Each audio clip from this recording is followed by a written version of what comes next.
Hi అండి, నమస్తే. Welcome to Suhasini's kitchen. నేను మీ సుహాస్ని రెడ్డి. అన్న చెల్లెళ్ళ అనుబంధానికి ప్రతీక అయిన ఈ రాఖీ పండుగ అంటేనే తీపి జ్ఞాపకాలు, అంతకంటే తీయని మిఠాయిలు. అందుకే ఈ పండుగ సందర్భంగా మన ఇంట్లోనే ఎంతో రుచిగా బయట స్వీట్ షాప్లో కొన్నట్టే నోట్లో వేస్తే వెన్నలా కరిగిపోయే రాఖీ స్పెషల్ మోతీచూర్ లడ్డూను ఎలా తయారు చేయాలో ఈరోజు ఈ వీడియోలో చూసేద్దాం. ఇప్పుడు మీరు ఏదైనా ఒక బౌల్ తీసుకొని ఆ బౌల్ కొలతతో శనగపిండిని తీసుకోవాలండి. ఇక్కడ నేను తీసుకున్న శనగపిండి వచ్చి 250 గ్రాములు ఉందండి. మనం ఎంత శనగపిండి తీసుకున్నా సరే ఏదైనా ఒక కప్పు కానీ లేదా ఒక గ్లాస్ కానీ తీసుకొని కొలతగా తీసుకున్నామంటే మిగిలిన ఇంగ్రీడియంట్స్ అన్నీ కూడా అందులోనే మనం వేసుకోవచ్చు. శనగపిండిని ఖచ్చితంగా జల్లించి తీసుకోవాలి. అప్పుడే ఎక్కడే కానీ ఉండలు లేకోకుండా మనం కలుపుకునేటప్పుడు పర్ఫెక్ట్గా వస్తుంది. అలాగే వీలైతే శనగపిండిని మీరే మరపట్టించి తీసుకోండి, లడ్డూలు రుచిగా వస్తాయి.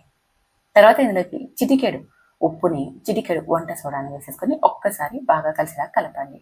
తర్వాత మీరు ఏ కప్పుతో అయితే శనగపిండి తీసుకున్నారో అదే కప్పుతో వాటర్ తీసుకొని కొద్ది కొద్దిగా వేసుకుంటూ చూడండి పిండిని ఈ జారుగా కలుపుకోవాలి.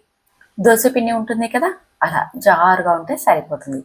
లేదా మనం మిరపకాయ వడలు తయారు చేసుకోవడానికి శనగపిండి మిశ్రమాన్ని ఎలా కలుపుకుంటామో ఆ విధంగా కలుపుకున్నా సరిపోతుంది. ఇక్కడ చూడండి, నేను 1 కప్పు వాటర్ తీసుకున్నాను కదా, మనకి ఇక్కడ 3/4 కప్పు వాటర్ మాత్రమే అయిపోయాయి. 1/4 కప్పు అయితే మిగిలిపోయాయి. మీరు చూసుకుంటూ వాటర్ని వేసి చూడండి పిండిని ఈ జారుగా కలుపుకోవాలి. ఇప్పుడు స్టవ్ మీద డీప్ ఫ్రైకి సరిపడా ఆయిల్ పెట్టేసేసుకొని నేను వీడియోలో చూపించిన విధంగా గరిటెతో ఇలా శనగపిండి మిశ్రమాన్ని వేసేసుకొని మంటని హై ఫ్లేమ్లోకి మీడియం ఫ్లేమ్లోకి టర్న్ చేసేసుకుంటూ వీటిని అటు ఇటు టర్న్ చేసేస్తూ క్రిస్పీగా అయ్యేంత వరకు చూస్తున్నారు కదా, గోల్డెన్ కలర్ వచ్చాయి. అలాగే మనకి క్రిస్పీగా కూడా అయిపోయాయి. ఇలా క్రిస్పీగా అయిపోయాక ఇప్పుడు వీటిని ఆయిల్లో నుంచి స్టెయినర్ సహాయంతో తీసేసుకుని ఒక బౌల్లోకి వేసేసుకోవాలి. ఇలాగే మిగిలిన పిండితో అంతా కూడా మనం తయారు చేసేసుకోవాలి. అలాగే ప్రతి వాయి తర్వాత ఇలా చిన్న చిన్న ఉంటాయి కదా, అలాంటి చిన్న చిన్న నలకలు కూడా లేకోకుండా తీసేసుకోవాలి. అప్పుడే మనకి బూందీ అనేది నల్లగా లేకోకుండా పర్ఫెక్ట్గా వస్తుంది. చూస్తున్నారు కదా, ఇలా చూడండి. ఒకటి నలిపి చూపిస్తాను ఎంత క్రిస్పీగా వచ్చిందో. మనం చిటికెడు వంట సోడా వేసాం కాబట్టి లోపల కూడా పొంగుతూ వచ్చి ఇవి క్రిస్పీగా అయిపోతాయి. అందుకని మీరు జస్ట్ చిటికెడు అంటే చిటికెడు వంట సోడాను వేసి కలిపి చూడండి, మనకి పర్ఫెక్ట్గా బూందీ అనేది వచ్చేస్తుంది.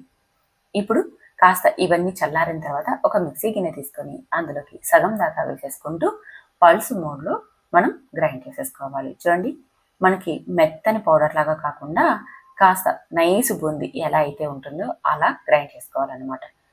1 లేదా 2 పల్స్ ఇచ్చామంటే చాలండి, మనకి ఇలా గ్రైండ్ అయిపోతుంది. ఇలా గ్రైండ్ చేసుకున్న ఈ మిశ్రమాన్ని మనం ఒక బౌల్లోకి తీసేసుకోవాలి. మిగిలినవన్నీ కూడా ఇదే విధంగా గ్రైండ్ చేసేసుకొని అదే బౌల్లోకి తీసేసుకోవాలి. చూడండి, నేను ఇక్కడ మీకు అంతా గ్రైండ్ చేశాక చూపిస్తున్నాను. ఈ విధంగా ఉండేలాగా గ్రైండ్ చేసి పక్కన తీసేసుకోండి. ఇప్పుడు స్టవ్ మీద మందపాటి కడాయి పెట్టుకొని అందులోకి 3/4 కప్పు చక్కెరని వేయండి. 1 కప్పు శనగపిండి తీసుకున్నాం కదా, 3/4 కప్పు చక్కెర అయితే పర్ఫెక్ట్గా సరిపోతుంది.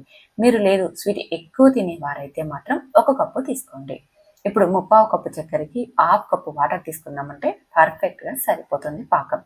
ఇప్పుడు వాటర్ వేసాం కదా, ఇదంతా బాగా కలుపుతూ కరిగించండి. చూడండి, మనకి చక్కెర కరిగి లేత తీగ పాకం వస్తుంది అన్నప్పుడు చెక్ చేసేసుకొని ఇందులోకి చిటికెడు ఫుడ్ కలర్ని వేసేసుకోవాలి.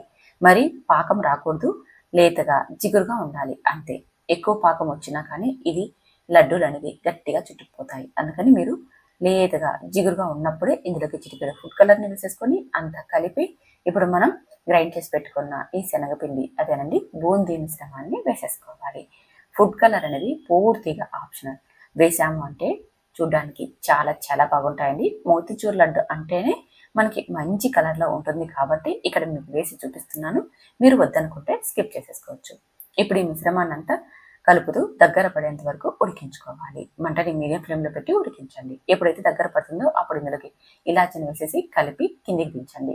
కిందికి దించాక గోరువెచ్చగా అయిపోయాక వేయించిన దోస గింజల్ని కానీ లేదా గుమ్మడి గింజల్ని కానీ వేసేసుకోండి. తర్వాత కొద్దిగా నెయ్యి వేసుకున్నాం అనుకోండి, రుచి చాలా బాగుంటుంది. మరొక్కసారి ఇదంతా చేత్తో బాగా కలిసేలాగా కలిపి ఇప్పుడు మీకు నచ్చిన సైజులో ఉండల్ని కట్టండి. ఇలా నేనైతే మీడియం సైజులో తయారు చేసేసానండి. మీకు నచ్చిన సైజులో ఇలాగే ఉండలన్నీ చేసేసుకొని ఒక ప్లేట్లోకి తీసేసుకోవడమే. ఈ లడ్డు చేయడం చాలా చాలా సింపుల్, రుచి మాత్రం భలే ఉంటుందండి. రాఖీ పండుగ రోజున మన చేత్తో స్వయంగా చేసిన లడ్డూలు మన అన్నదమ్ములకు తినిపించాము అంటే ఆ తృప్తే వేరు కదా. మరి ఇంకెందుకు ఆలస్యం, లేట్ చేయకుండా మీరు కూడా ఒక్కసారి ట్రై చేయండి. ఈ రాఖీకే కాదు, వచ్చే వినాయక చవితికైనా లేదా మన ఇంట్లో ఏ ఫెస్టివల్ ఉన్నా ఏ అకేషన్ ఉన్నా సరే ఈ స్వీట్ని సింపుల్గా టేస్టీగా తయారు చేసేసుకోవచ్చు. మరి లేట్ చేయకుండా మీరు ఒక్కసారి ట్రై చేయండి. ట్రై చేశాక మీకు ఎలా కుదిరాయో కామెంట్ చేయండి. వీడియో నచ్చితే మీ ఫ్రెండ్స్ వాళ్ళ మెంబర్ కూడా షేర్ చేయండి. ఇంకా మన ఛానల్ని సబ్స్క్రైబ్ చేసుకోలేదా? వెంటనే సుహాస్నిస్ కిచెన్ని సబ్స్క్రైబ్ చేసుకొని ఫాలో అవ్వండి. Thank you for watching.